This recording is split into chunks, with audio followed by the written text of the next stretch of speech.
So this week our lecture is talking about the chemistry of life. And normally when we look at people, we are all a huge chemical reaction.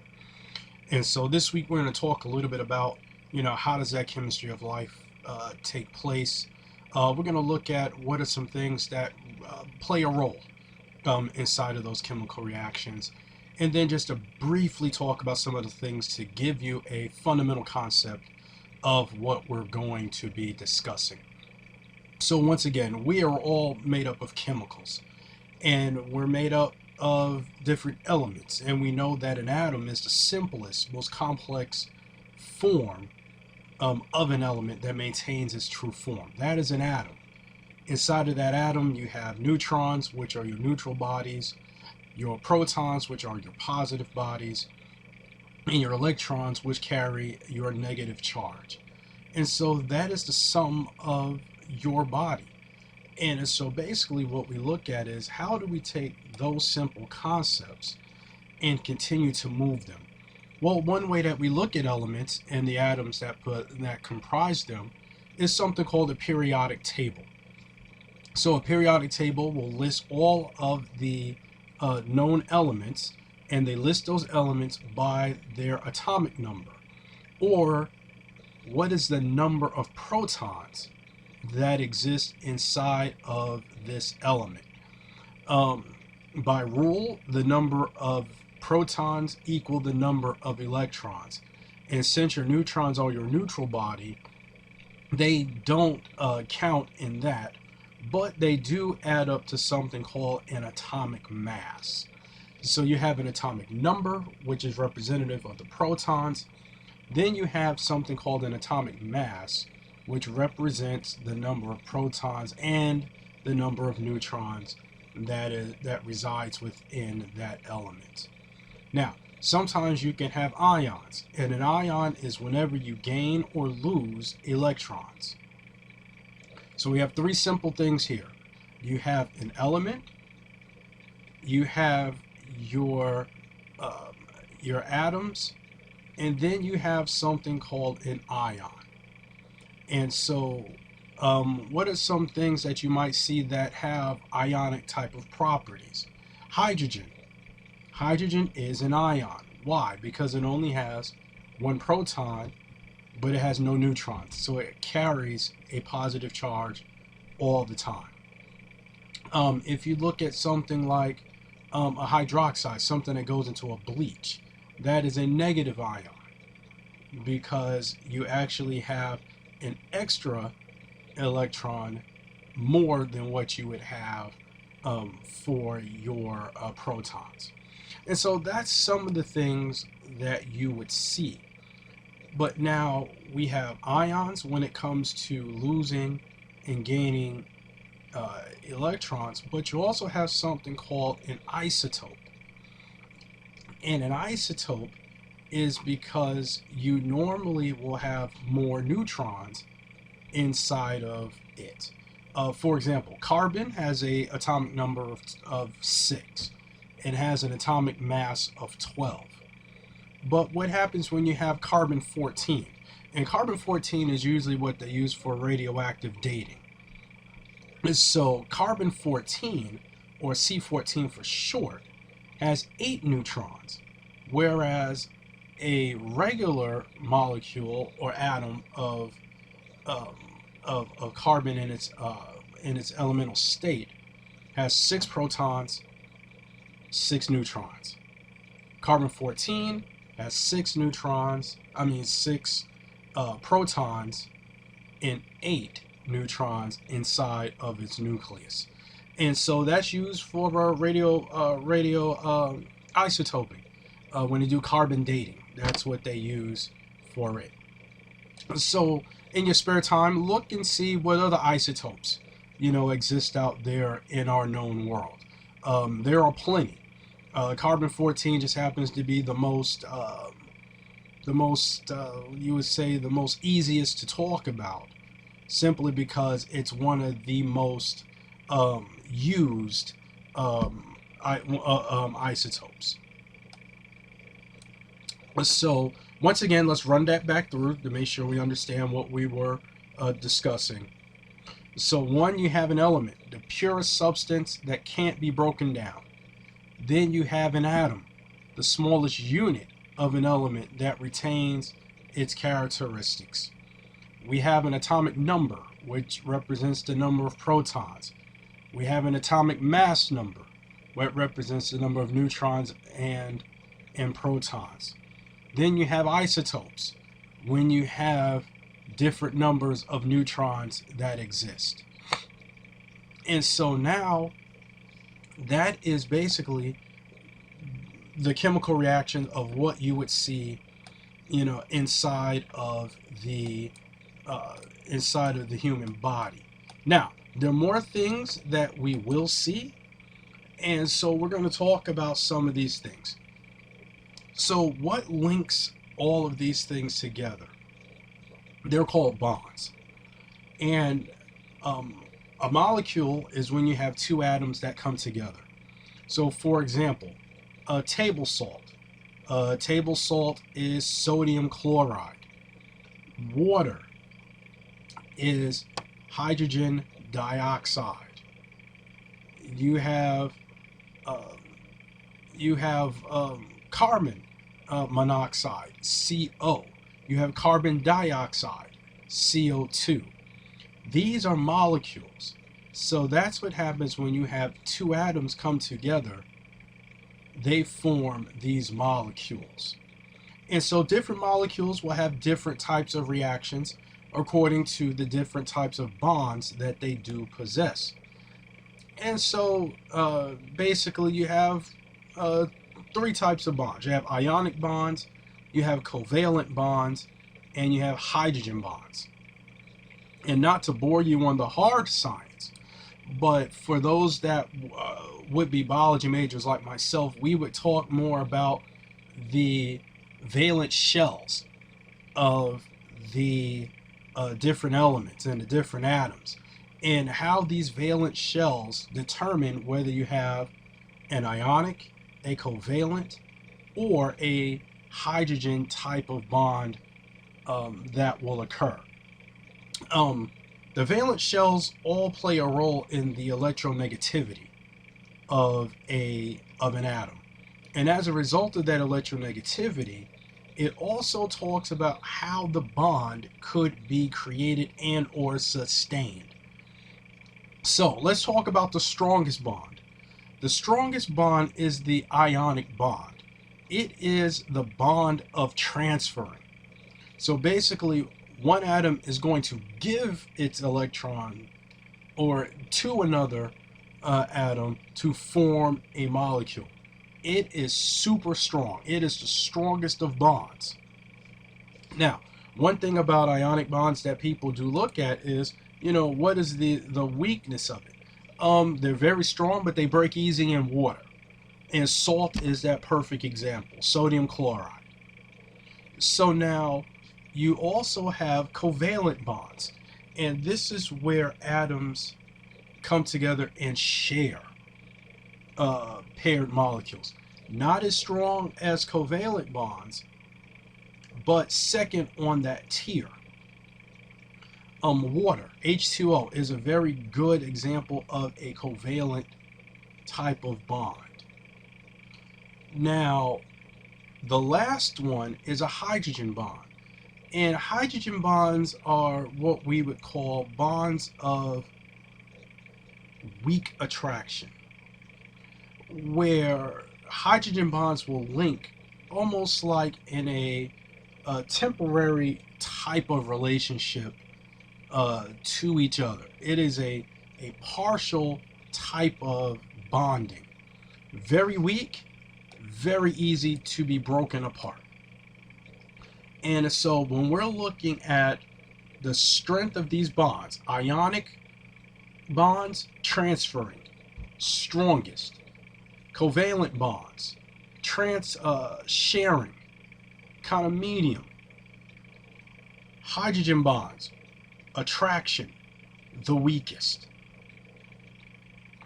And so that is what you look at when you have those types of bonds and those types of reactions that are going to come into play.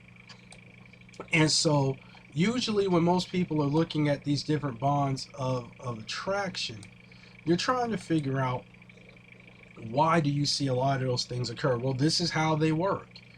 And so, when we look at how those things start to interact, then we're able to see why those bonds consist of what you see, and then why they take place. So spend some time looking at that. Um, and of course, we'll definitely use some of that more as we go forward. And so everyone looks at water. You know, our bodies are made of water. The earth is primarily water. And so, what is it about water? Water is essential to life, but water is also central to biology. We cannot survive without water. And so, even though we are chemical reactions, we're chemical reactions that we are bags of water at the same time. And so, when we look at why that water becomes so important, even from a chemical reaction, a lot of things dissolve in water. You know, for those that drink Kool-Aid, you put a mixture into water. If you gargle your throat out, you put salt into water. But what is also interesting about water is that water is a temperature regulator. And so water is very resistant to temperature change. And it's because of its molecular construction. And so when we look at that resistance to change, you can look no more than at different climates. You know, the Pacific Ocean is very warm all year round. The Atlantic Ocean is much cooler, you know, during the winter months, almost cold, but then very mild during the summer months. Same country, two different coasts, two different oceans, but the water reacts so different and in so many different ways. And so we feel that conversion when we have evaporation. You know, if you're running and you're sweating, that sweat evaporates and it makes you feel what? Cool.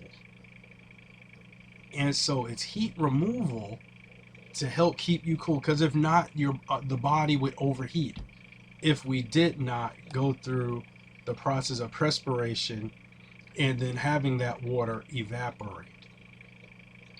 So what is also interesting about water? Water freezes. And so what happens when water freezes? Water expands. Take a water bottle, put it in your freezer. It will explode because the water is tolerated within that space of the bottle. But when you freeze it, those molecules literally, they get tighter and they expand out, they become more dense, and that plastic can no longer hold it in, therefore it bursts. And so even in our body, in our chemical reactions, a lot of our byproduct is water. Cellular respiration. In the body, you have a sugar that we take in, the C6H12O6, in the presence of oxygen.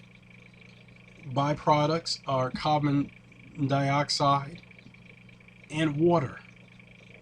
When you drive your car and you have that combustion in your automobile, and in the morning, especially on good cold mornings, you'll see water dripping out your tailpipe. Well, why do you see water dripping out your tailpipe? Because a byproduct of that carbon combustion is energy, carbon monoxide, and water. So everything has some type of participation in our life concept. So it's just a matter of us understanding that, being comfortable with it, and then seeing what it is. But the human body also has comfort zones. You know, the body's pH. We're slightly right around 7. Just like water, pure water has a pH of 7. But what is pH, you might ask? pH is a level of acidity and basic in substances. So when you go to a pool, they do pH tests because they want to make sure the pH is what? Low enough to kill bacteria, dirt, germs that might be in the water so that when you swim, you don't get sick. But in our stomachs, we produce hydrochloric acid that helps digest our food. And so when people get acid reflux, that acid escapes the confines of the stomach, and then it starts to burn your esophagus. And so we always have those types of acid and base in our everyday life, even with different foods that we eat. Soda, very acidic. Tomato juice, lemon juice, very acidic. Coffee is acidic. Milk is acidic, but close to neutral. And then you have things that are more basic. Bleach, ammonia, soaps. Those things are more on a base level. Then you have things that are close, like your saliva and pure water, blood and tears, that are hover around that neutral type of part. So there are different things. They do have a scale from 0 to 14 that measures the hydrogen concentrations in substances. And so that is what they use to measure those things. And so, we are definitely a type of organic type of people, from polymers to carbohydrates. We have simple sugars, complex sugars, we have proteins, we have nucleic acids, we have lipids. Lipids are fats. DNA, that's our genetic structure. Of course, proteins. Of course, about our simple sugars that you'll get from fruit. Then, you have your more complex, like cellulose, that you see in plants. And so it is a wide variety of things that you even digest. For example, candy, sugary sweets, cereal, pasta, bread, they all have carbohydrates, and they're very rich in carbohydrates. So you have simple carbohydrates, you have more complex carbohydrates. Your potatoes, your things that your starches, more complex. But at the end of the day, all of this bodes into the chemical reactions of our body. And so take some time, research that, because really it's heavy biology, but it's more educational to understand what it is that we are, talking about, especially when it comes to carbohydrates. But the one thing that I do want to bring out about carbohydrates is carbohydrates, when they're made of three things: carbon, hydrogen, and oxygen. Carbohydrates. It almost has it all in the word except for the oxygen. And so know that carbohydrates can either be simple or they can be complex. So simple sugars, once again, milk, it's lactose. Lactose is a simple sugar. And then, of course, your more complex would be what you see more in cellulose, very much more complex in what you see. All right. So as we move on, I just want you to, just be aware of those things, and just to understand that the human body is a very big composite of chemical reactions, from large scale all the way down to cellular respiration. And we're going to talk about that, later on in, through the course of the semester. But I do want you to take those concepts overall and based on what you will read, use that and apply those concepts so that you can see a little bit more how our body is really a complex chemical reaction. All right, so hopefully, chemistry, that organic breakdown, of life, holds well for you, and that you've learned a little bit about how complex, the human body can be. See you next time.